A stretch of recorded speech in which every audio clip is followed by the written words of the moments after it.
Suatu hari di awal tahun 2006, pagi ini aku terbangun dengan kepala sangat pusing, akibat baru tidur 2 jam saja. Semalam aku tak bisa tidur dikarenakan sedang dirundung kegalauan mendalam akibat seseorang yang aku cintai harus meninggalkanku untuk menikah dengan orang lain. Untung saja aku masih kuat iman, sehingga tidak melampiaskan kegalauanku dengan hal-hal yang negatif. Merasa masih galau tingkat karesidenan, aku pun berpikir mencari cara untuk melepaskan segala beban ini, menjernihkan pikiran dan hati serta bertekad untuk move on. Terlintas akan mendaki gunung saja, karena mendaki gunung adalah hobiku sejak lama. Tetapi hari ini adalah hari Selasa. Teman-temanku yang biasa mendaki bersamaku pasti semuanya sibuk dengan aktivitasnya masing-masing. Ada yang bekerja, ada juga yang masih kuliah. Apakah aku akan berangkat sendirian saja? Meski sebelumnya aku juga sudah terbiasa mendaki sendiri, tetapi biasanya aku mendaki di akhir pekan, sehingga masih banyak bertemu pendaki lainnya, baik di base camp maupun di jalur. Sedangkan hari ini adalah hari kerja, pasti di gunung akan sangat sepi. Ingat, pendakian gunung waktu itu belum seramai sekarang. Dulu kalau bukan akhir pekan, gunung pasti sangat sepi. Setelah beberapa waktu berpikir, aku pun bertekad berangkat mendaki gunung sendiri. Hanya berbekal tas daypack kecil berisi selimut, sarung, beberapa roti, jaket, rokok, tanpa tenda, tanpa kompor, dan tanpa perlengkapan lain, aku nekat berangkat menuju ke base camp Gunung Ungaran. Membutuhkan waktu sekitar 3 jam dari tempat tinggalku untuk menuju ke Gunung Ungaran. Aku memilih gunung ini bukan tanpa alasan. Aku sudah terbiasa mendaki Ungaran. Bahkan dulu bisa tiap minggu ke sana. Sudah tak terhitung lagi berapa kali mendaki Ungaran. Dan baru 2 minggu yang lalu juga aku ke sana. Jadi sedikit banyak aku sudah paham mengenai gunung ini. Dengan menggunakan moda transportasi bus, aku meluncur menuju ke Pasar Jimbaran, titik awal pendakian Gunung Ungaran. Dulu masih jarang transportasi untuk ke base camp Mawar dari Pasar Jimbaran. Kalaupun ada, itu hanya ojek yang tarifnya aku pikir lebih baik untuk beli rokok ketimbang sekedar untuk naik ojek. Saat di dalam bus, ada seseorang yang duduk di sebelahku. Seorang pria parubaya dengan pakaian serba hitam. Merasa tak ada urusan dan pikiranku pun sedang agak kacau, aku pun tak menggubrisnya. Hingga dia mengatakan sesuatu padaku. Jika ada hal yang tidak menyenangkan yang nantinya menemuimu, biarkan saja, kata orang itu. Maksudnya gimana, Pak? Tanyaku padanya. Kamu pergi dengan hati dan pikiran yang sedang tidak sehat. Berhati-hatilah. Semua hanya bisa kamu lalui jika tekad, iman, dan semangatmu tidak goyah. Sambungnya. Iya, Pak. Jawabku singkat. Karena aku memang sedang tidak berminat memperpanjang percakapan. Sebetulnya aku paham apa yang dimaksud orang itu. Tetapi karena memang kondisi pikiran dan hatiku saat ini sedang tak karuan, maka aku tak berminat melanjutkan percakapan. Tak lama, orang itu turun dari bus ini. Sebelum turun, dia sempat melihatku lalu mengangguk dan tersenyum. Aku pun membalasnya. Beberapa waktu berlalu, aku telah sampai di tujuan, yaitu Pasar Jimbaran. Aku turun dari bus lalu mampir ke warung untuk makan sebelum memulai pendakian. Usai makan dan beristirahat sejenak di emperan salah satu kios pasar, aku pun mulai berjalan menuju ke base camp Mawar. Sepanjang perjalanan dari Pasar Jimbaran hingga base camp Mawar, tak ada hal istimewa yang perlu diceritakan. Aku hanya menyusuri jalan desa beraspal dengan deretan rumah-rumah penduduk dan lahan pertanian di sepanjang pinggirannya. Setelah beberapa jam berjalan kaki, akhirnya aku sampai di base camp Mawar. Sangat sepi suasana camp Mawar siang ini. Tak ada satupun petugas yang berjaga. Warung-warung juga tak satupun yang buka. Wajar, karena hari ini bukan hari musim pendakian. Merasa sedikit penat, aku pun merebahkan diri di sebuah kursi panjang di depan salah satu warung yang tutup. Tak terasa hingga akhirnya aku tertidur di sini. Entah karena kelelahan atau karena memang semalam kurang tidur. Siang ini aku terlelap sangat nyenyak. Hingga samar kurasakan ada yang menggoyang-goyang tubuhku sembari memanggil namaku membangunkanku. Perlahan aku membuka mata. Mungkin salah satu petugas basecamp membangunkanku. Begitu pikirku. Tetapi ketika kesadaranku telah kembali sepenuhnya, aku sama sekali tak mendapati satu orang pun di sekitarku. Padahal tadi jelas sekali, aku merasa ada yang membangunkanku. Tetapi aku tak memikirkannya lagi. Apalagi sekarang waktu sudah hampir maghrib dan aku belum menjalankan sholat asar. Nampaknya tadi aku benar-benar nyenyak hingga tak menyadari hari sudah hampir gelap. Bergegas aku menjalankan kewajibanku. Usai sholat asar, tak lama azan maghrib berkumandang. Usai menjalankan sholat maghrib, aku mulai memikirkan perjalananku ini.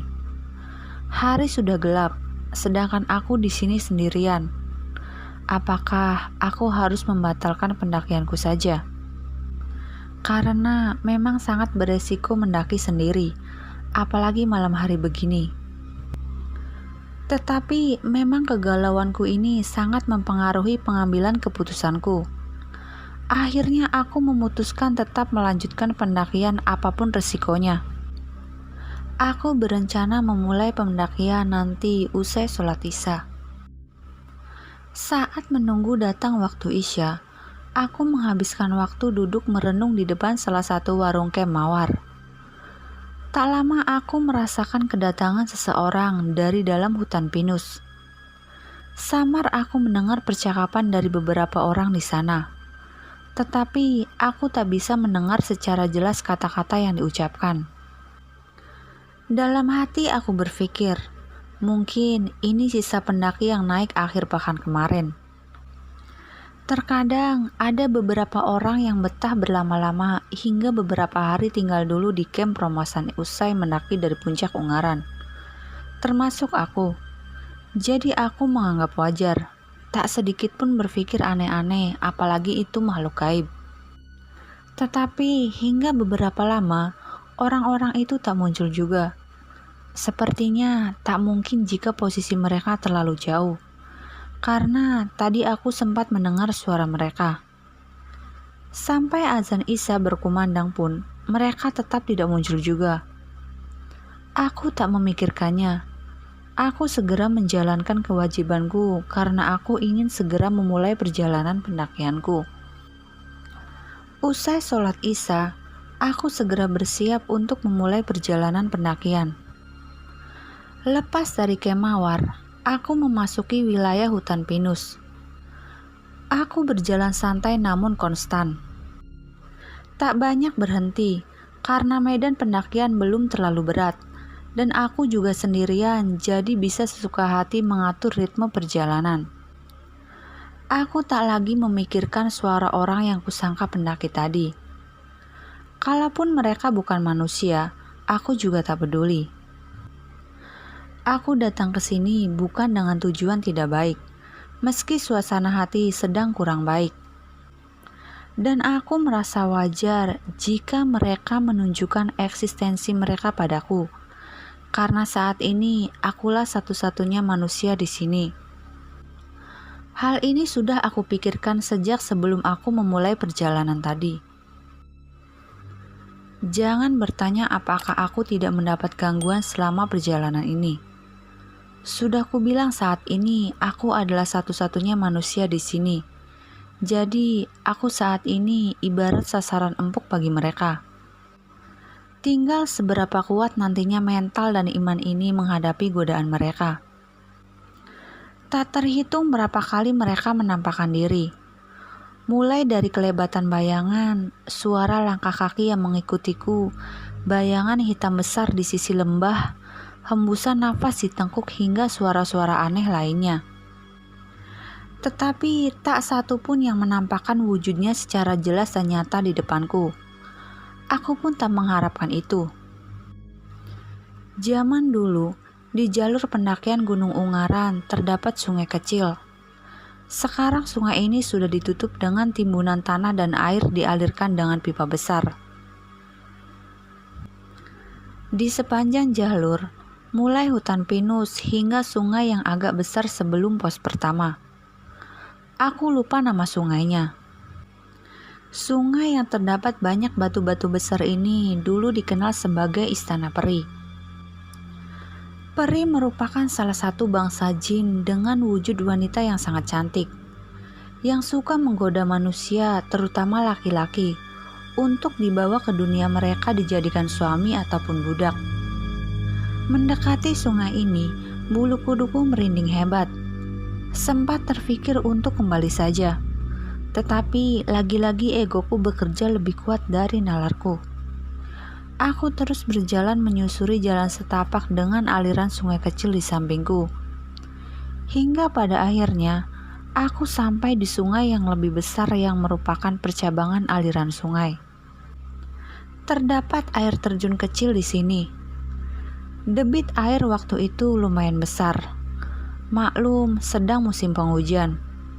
Hingga air yang mengalir membelah jalur pendakian cukup membuat sepatuku basah karena minim pijakan batu yang belum terendam. Ketika berada di sungai ini, perasaanku sedikit terganggu, seolah menyuruhku melihat ke arah hulu sungai. Tekadku sebelumnya yang meyakinkan diri untuk tidak melihat ke arah hulu, kini runtuh sudah, akibat rasa penasaran aneh saat ini. Perlahan kuhentikan langkahku sebelum menyeberang aliran sungai ini. Ketika mataku memandang arah hulu sungai, samar aku melihat seperti ada sosok perempuan berdiri di atas batu besar di ujung lembah hulu sungai. Jaraknya dari tempatku berdiri memang cukup jauh, tapi remang cahaya rembulan yang sedang bulat sempurna cukup membantu pencahayaan malam ini. Aku seperti terkesima dengan kehadiran sosok tersebut. Meski remang dan tidak jelas, tapi aku seperti mengetahui bahwa sosok tersebut adalah sosok wanita yang sangat cantik. Perlahan seperti ada kekuatan yang menarikku untuk melangkah mendekatinya. Beberapa langkah telah kubuat untuk menuju ke sosok wanita cantik tersebut. Hingga pada akhirnya tiba-tiba kakiku seperti membatu tak dapat digerakkan. Sekuat apapun aku berusaha bergerak, kaki ini menjadi semakin kaku. Sosok itu kulihat masih tetap berdiri di tempatnya, tak bergerak sedikit pun. Begitu pula aku. Beberapa saat kemudian, aku merasa pandanganku semuanya gelap. Tapi aku masih sadar sepenuhnya. Aku tidak pingsan, karena badanku masih bisa merasakan udara dingin di sekitarku, juga air yang membasahi kakiku. Tak lama, aku merasa seperti ditampar di pipi sebelah kiri. Seketika pandanganku kembali normal, dan aku jadi tersadar atas apa yang kulakukan saat ini. Astagfirullahaladzim, ucapku seketika. Aku pun memanjatkan doa. Lantas berbalik arah kembali ke jalur pendakian. Aku masih belum tahu siapa atau apa sosok perempuan tersebut. Banyak yang bilang bahwa itu adalah penampakan peri penghuni aliran sungai Gunung Ungaran itu. Tapi aku sendiri tak dapat memastikannya, karena aku sendiri juga masih awam perihal jenis dan golongan bangsa jin, terutama penghuni gunung. Sambil terus berdoa dalam hati, aku melanjutkan perjalanan pendakianku ini. Masih dengan suasana dan nuansa yang sama di sepanjang perjalananku. Banyak makhluk tak kasat mata yang berusaha menunjukkan eksistensinya di hadapanku. Aku tak memperdulikannya, sepanjang aku tak melihat bentuk mereka secara jelas. Dan aku yakin aku tak akan bisa melihat bentuk mereka. Jika sekedar bayangan, kepulan asap, suara-suara samar dan lainnya, aku masih memaklumi dan tak akan memperdulikannya. Aku anggap saja mereka sedang menemani dan menghiburku yang sedang patah hati ini.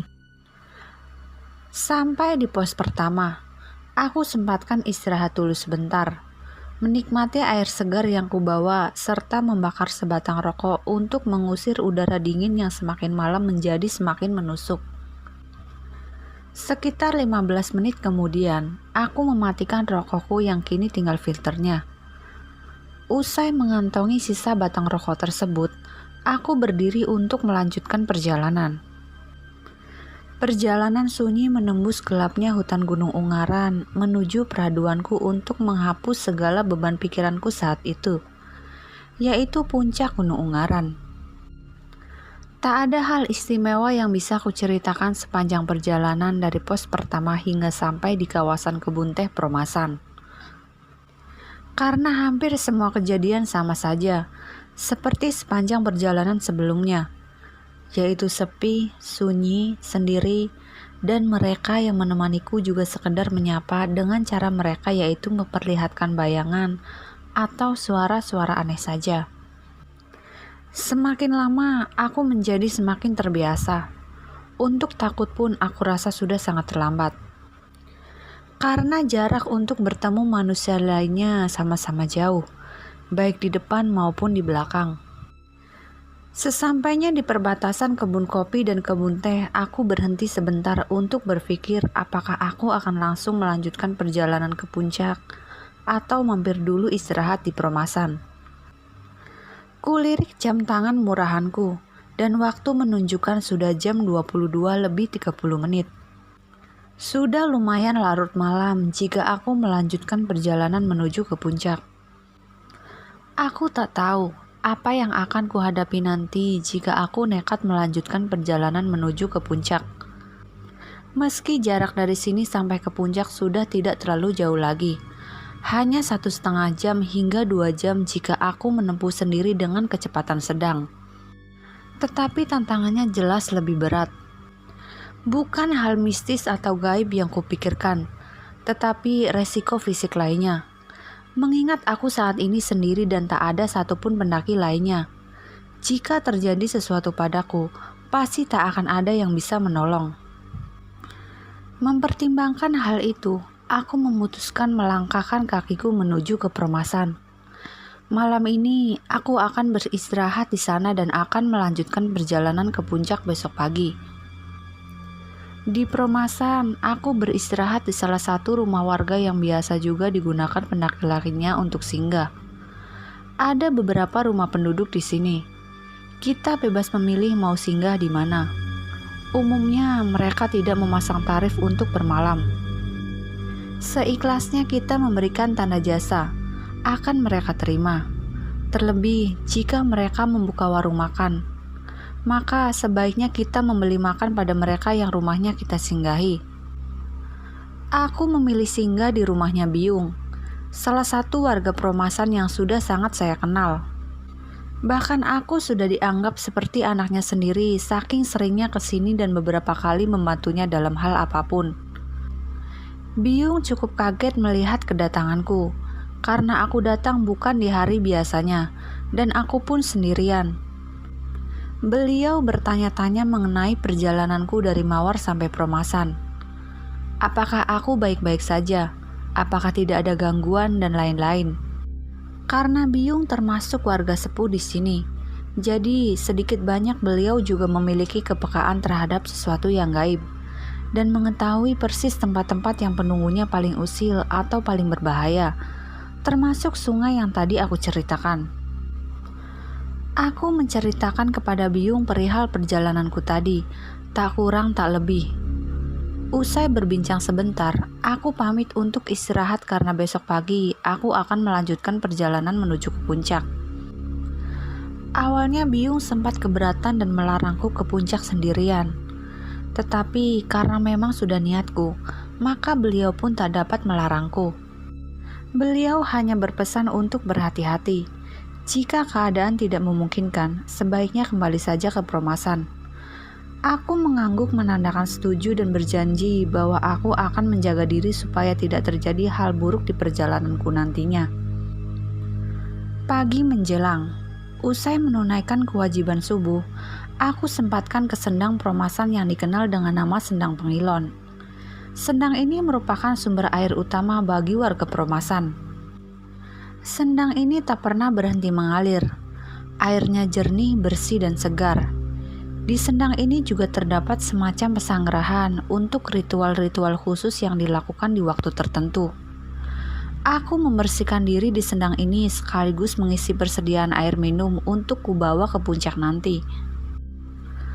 Usai sarapan masakan istimewa dari Byung, yaitu nasi sayur tumis labu siam yang dipanen dari kebun samping rumah Byung, aku sempatkan berjalan-jalan dulu di sekitar gua Jepang yang ada di salah satu bagian kebun teh Peromasan. Aku memang tidak buru-buru untuk segera melanjutkan perjalanan, karena jarak dari sini sampai ke puncak sudah dekat. Menikmati suasana sepi dan tenang di sini ketika tak banyak orang memang rasanya berbeda, ketimbang saat ramai di musim pendakian. Aku lebih leluasa menghirup udara sejuk di Gunung Ungaran, mengisi penuh paru-paru ini dengan udara bersih dan mengisi kedamaian jiwa ini dengan suasana sepi dan tenang. Menjelang siang, aku berpamitan dengan Byung dan Kakung untuk melanjutkan perjalanan ke puncak Ungaran. Sepanjang perjalanan pendakian menuju puncak, sesekali aku masih disapa penghuni asli Gunung Ungaran, baik yang memiliki jasad fisik yaitu binatang liar seperti monyet, lutung, ayam hutan dan lainnya, maupun yang gaib seperti suara-suara orang bicara, suara langkah kaki, sentuhan manja, maupun tiupan nafas di tengkuk. Memang iya, jin itu tak kenal waktu jika ingin berinteraksi, tak peduli siang maupun malam, terutama jika keadaan sepi seperti ini. Jika ramai, jangankan siang, malam pun mereka kadang tak berani. Apalagi jika orang yang datang memiliki iman yang kuat, sopan, dan sangat menghargai tempat yang didatangi, dengan tidak mengotori atau merusaknya. Apapun yang mereka lakukan saat ini, aku juga tak memperdulikannya. Aku sudah terbiasa dengan kehadiran mereka sejak perjalananku semalam. Apalagi saat ini siang, aku jauh lebih berani. Sampai di puncak Bayangan 2, sekitar beberapa ratus meter dari puncak Banteng Rider atau puncak Ungaran, aku bertemu dengan seseorang yang sedang duduk di sebuah batu di samping jalur pendakian. Nampaknya dia sudah lama duduk di situ, sejak sebelum aku sampai. Terlihat dari beberapa putung rokok yang dibuang di depannya. Sebuah tindakan yang tidak patut dicontoh. Aku sempatkan menyapanya ketika aku hendak melewatinya, karena aku tidak berniat berhenti untuk istirahat di sini. Tetapi jawaban dia justru menyuruhku berhenti dulu menemaninya. Baiklah, aku mengiyakan ajakannya. Toh, aku memang sudah lama berjalan, sejak dari pos 2 aku belum berhenti sama sekali. Selain itu, aku pun penasaran, kenapa dia juga sendirian sepertiku. Apakah dia penduduk desa bawah sana atau pendaki juga sepertiku? Dari mana, Mas? Ucapnya mengawali percakapan, khas pembuka percakapan antar sesama pendaki. Dari X, Mas. Lah, sampean dari mana? Kok sendirian juga?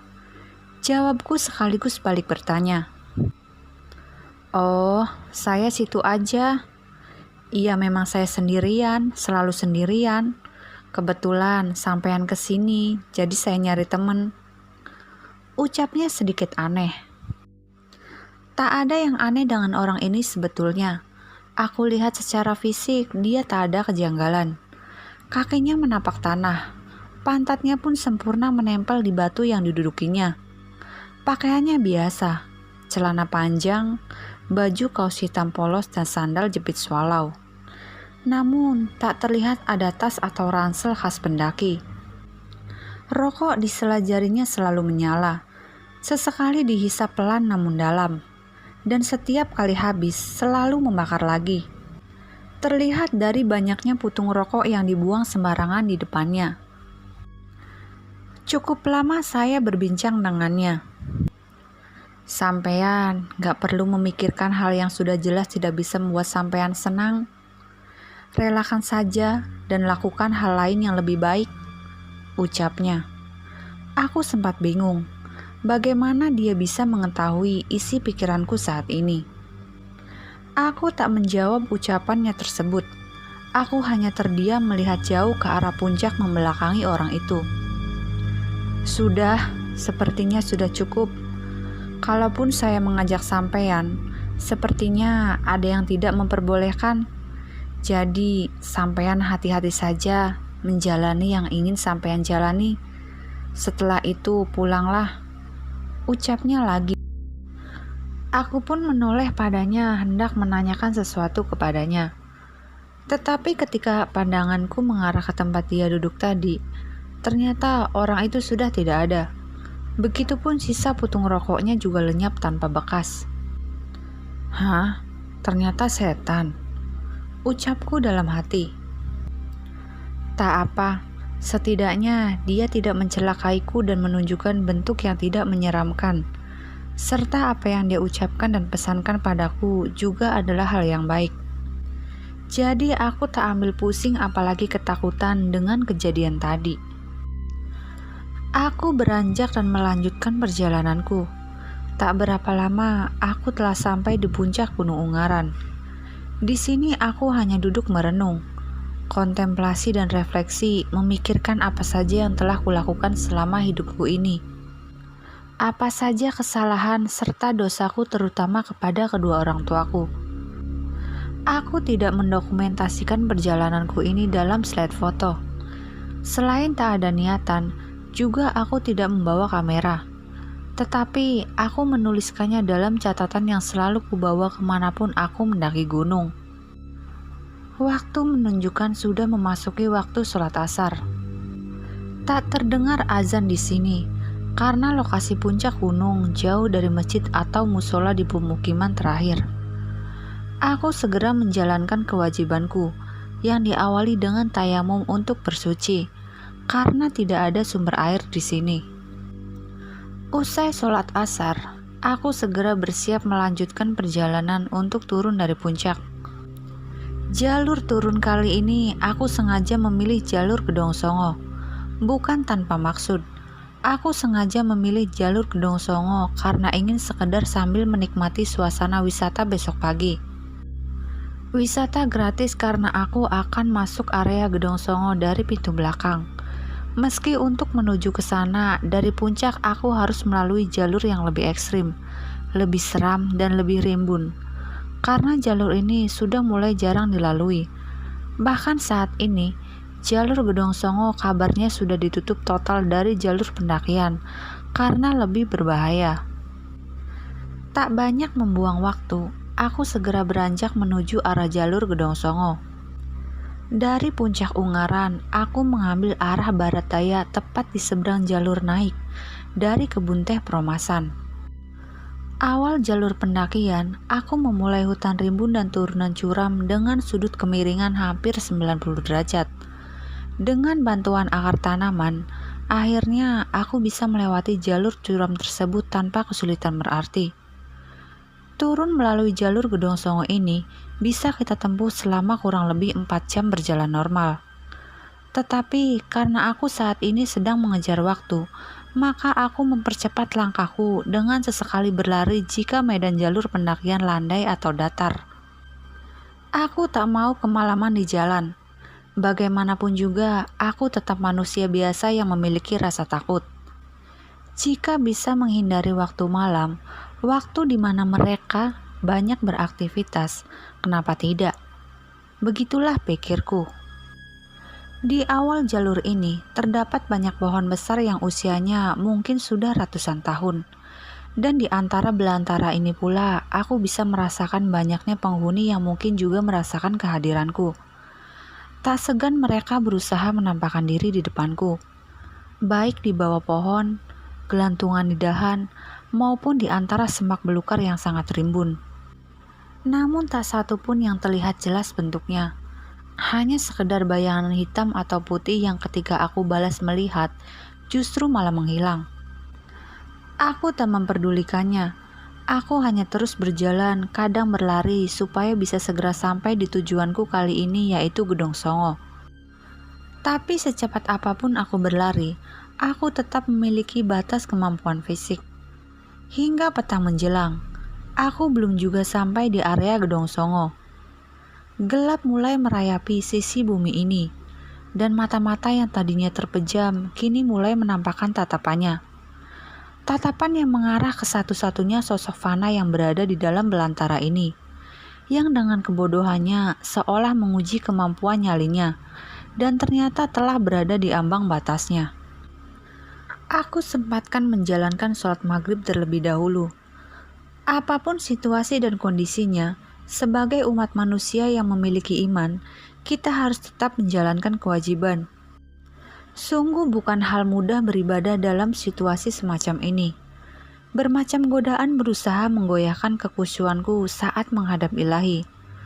Mulai dari suara langkah kaki, suara samar orang bicara, suara tertawa pelan namun seolah menyayat hati, serta godaan-godaan lainnya. Sejatinya jin juga termasuk umat Allah yang memiliki kewajiban beribadah kepadanya. Namun di antara jin tersebut juga ada yang membangkang, tidak mau beribadah, suka menggoda manusia supaya iman manusia ini goyah, tidak takut kepada Allah tetapi takut kepada mereka, hingga pada akhirnya tunduk dan menjadi pengikut jin yang sesat. Usai menjalankan sholat maghrib, aku bergegas melanjutkan perjalananku ini. Entah sebuah keberuntungan atau sekaligus kesialan. Sejak dulu, aku memang memiliki kepekaan atas kehadiran mereka. Namun aku tak pernah bisa melihat bentuk mereka secara jelas, terutama bentuk-bentuk yang menyeramkan. Paling hanya mendengar suara atau sekedar melihat bayangan samar. Tetapi jika mereka muncul dengan menyerupai bentuk makhluk fana secara jelas, aku bisa melihatnya, namun tak bisa merasakan bahwa mereka adalah makhluk gaib. Seperti saat perjalanan mendaki sebelum sampai puncak tadi. Semakin lama aku berjalan, aku merasakan mereka seolah semakin banyak yang mengikutiku. Tak bisa dipungkiri, kini rasa takut semakin merayapi seluruh sanubariku. Aku seolah semakin terpengaruh dengan godaan-godaan mereka. Hingga ketika aku sampai di kawasan Sabana, di mana lokasi Gedong Songo sudah semakin dekat, aku merasakan langkahku semakin berat. Aku seperti merasakan kelelahan yang luar biasa. Padahal aku tidak membawa beban berat seperti pendaki pada umumnya. Dengan bersusah payah, aku terus berusaha melangkahkan kakiku ini. Sampai pada suatu ketika, aku merasakan seluruh tubuhku ini lemas dan jatuh terduduk. Dalam kondisiku saat ini, aku memejamkan mata, berusaha memusatkan pikiran dan konsentrasi diiringi doa yang kupanjatkan dalam hati. Kini aku merasakan seluruh badanku panas yang seolah membakar. Berusaha semakin keras melawan kondisi ini, aku semakin merasakan kesadaranku memudar. Hingga pada akhirnya aku tersadar, seperti dikelilingi banyak sekali orang berdiri memandangku yang terbaring tak berdaya. Ya, mereka hanya memandangku. Tak berapa lama, entah apa yang terjadi. Mereka semua tiba-tiba pergi seolah ketakutan dan aku kembali sadar sepenuhnya. Aku melihat sekelilingku berusaha berorientasi dengan tempatku saat ini. Aku melihat senterku tergeletak di tanah persis di sebelahku. Di sekitarku hanya gelap. Samar kulihat hamparan padang rumput dan beberapa pohon di sana. Suara azan samar kudengar terlontar dari pelantang musola atau masjid di bawah sana. Nampaknya sekarang sudah memasuki waktu sholat Isya, dan dengan terdengarnya suara azan, Artinya, kini aku sudah tidak terlalu jauh dari pemukiman terdekat. Alhamdulillah ya Allah, berkat izin-Mu, aku masih bisa mendengar suara azan. Masih diberikan keselamatan lahir dan batin untuk terus menyembah-Mu dalam ibadahku. Usai menjalankan sholat Isya, aku melanjutkan perjalananku. Kali ini, aku merasakan langkahku jauh lebih ringan dari sebelumnya. Mereka yang ada di sini masih tetap mengawasi setiap langkahku dari dalam kegelapan. Kali ini mereka tak lagi menampakkan diri di depanku. Tapi aku tahu pasti mereka masih tetap di sekitarku. Jadi aku harus tetap waspada dan konsentrasi. Sekitar 1 jam kemudian, aku telah sampai di area Candi Gedong Songo. Aku masuk melalui pintu belakang, tepatnya melalui sela-sela pagar yang tidak rapat. Sepi sekali suasana di sini. Wajar, hari ini bukan akhir pekan, jadi tak ada yang ngecamp di sini. Di hutan pinus bagian belakang area Candi Gedong Songo ini memang dulu biasa digunakan untuk camping.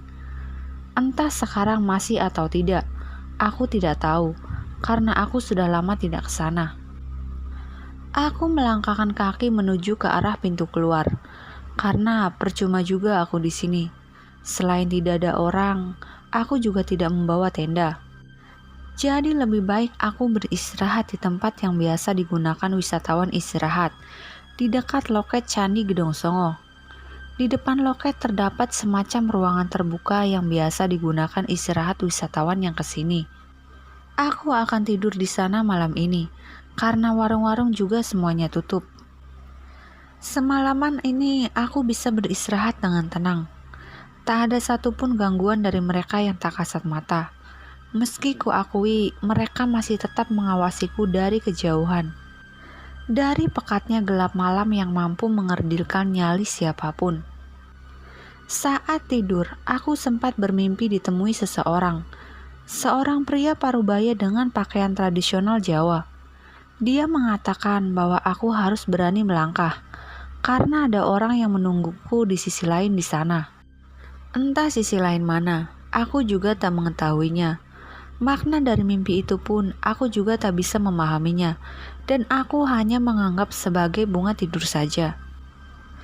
Tepat azan subuh aku terbangun. Usai melaksanakan kewajiban, aku membersihkan diri di toilet umum. Pagi harinya, aku sarapan di warung sekitar sini. Usai sarapan, aku sempatkan jalan-jalan menikmati pemandangan di Candi Gedong Songo. Hari ini ada beberapa pengunjung yang datang, dan siangnya aku pun pulang untuk kembali menjalani hari-hariku yang biasa saja. Sekian cerita perjalanan pendakian solo di Gunung Ungaran dulu awal tahun 2006. Lebih dan kurangnya saya minta maaf. Dan terima kasih bagi kalian yang rela mendengarkan ceritaku. Percaya atau tidak, saya kembalikan kepada kalian semua. Ambil sisi positifnya dan tinggalkan sisi negatifnya. Jika kalian ingin berbagi cerita kepada kami, silahkan DM ke Instagram atau email kami yang ada di kolom deskripsi. Sekian dan terima kasih. Salam dari kami, keluarga pendaki.